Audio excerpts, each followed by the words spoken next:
Séville, 700 000 habitants. La capitale andalouse brille toute l'année sous le soleil par la richesse incroyable de ses monuments et de son art de vivre, classée parmi les destinations touristiques les plus prisées de la planète.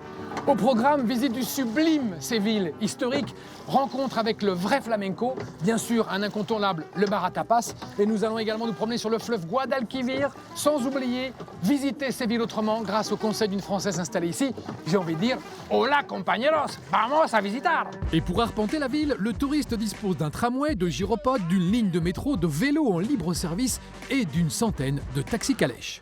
Nous avons rendez-vous avec Carmen qui va nous en parler. Bonjour Carmen. Tout ce qui est à visiter, ça tient en combien d'endroits?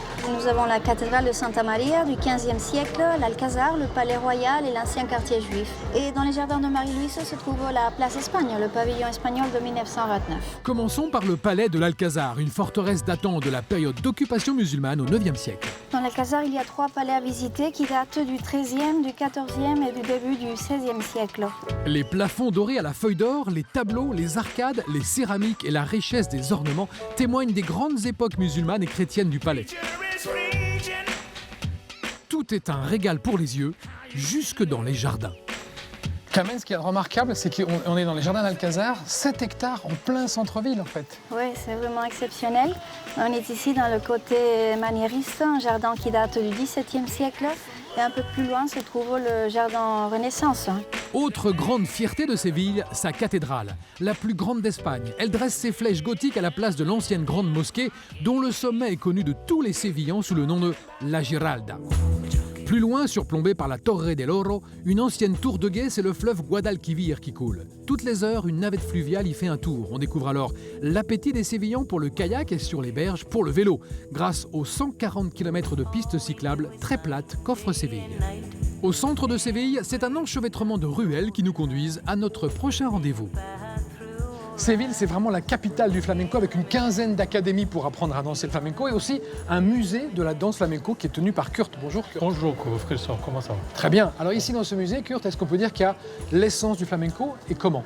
L'essence du flamenco parce qu'on fait le flamenco comme expression culturelle, pas comme entretien touristique. Et là, on peut voir un spectacle? On va voir un spectacle maintenant. Génial, merci beaucoup.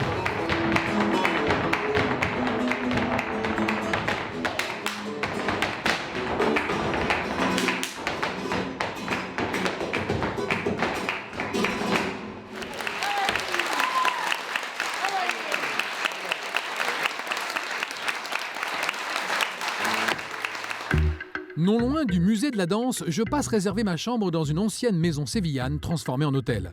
La chambre donne sur les fameux jardins de l'Alcazar et j'aurai pour voisin de magnifiques pans. La nuit tombée, j'ai hâte de voir au cœur du quartier historique le plus ancien des bars à tapas de la ville, ouvert en 1670. Comme à l'époque, on y découpe le jambon en tranches très très fines et l'addition est faite sur le bar. Retour ensuite par les ruelles paisibles de Séville, la nuit. Le lendemain matin, direction le quartier de Santa Cruz où je suis attendu. J'ai rendez-vous avec Florence, une Française installée à Séville depuis 18 ans qui connaît bien la ville. Bonjour Florence. Bonjour. Alors ici nous sommes dans quel quartier? Dans le quartier juif. Ouais. C'est plein de petites ruelles comme ça partout? Oui, partout, un labyrinthe. Et vous avez une adresse formidable. Pour prendre le petit déjeuner. Allons-y. Voilà. C'est au café de cette université que les Sévillans du quartier aiment reprendre une petite collation. Au menu, huile, pain et compote de tomates, avant la visite complète du quartier. Patio. Patio. Florence m'a conseillé un petit tour par l'immense place d'Espagne. Construite en 1929 pour l'exposition ibéro-américaine, c'est une des plus spectaculaires du monde. Enfin, dans un autre style, je passe voir la plus grande structure contemporaine en bois du monde, une curiosité de 28 mètres de haut. Hola, perdóname. Hola, Cristobal. encantada. ¿Quién es esto? Esto es una construcción que se llama la C'est une Seca construction del qui Sur s'appelle de la le Seca, Champignon. se llama en realidad En réalité, Parasol. le vrai nom, c'est Métropole Parasol, une architecture contemporaine qui au début ne s'accordait pas trop avec la ville. Mais finalement, les Sévillans l'ont totalement adoptée. ¿Es posible d'aller là-haut? Sí, hay buenas vistas. Ok.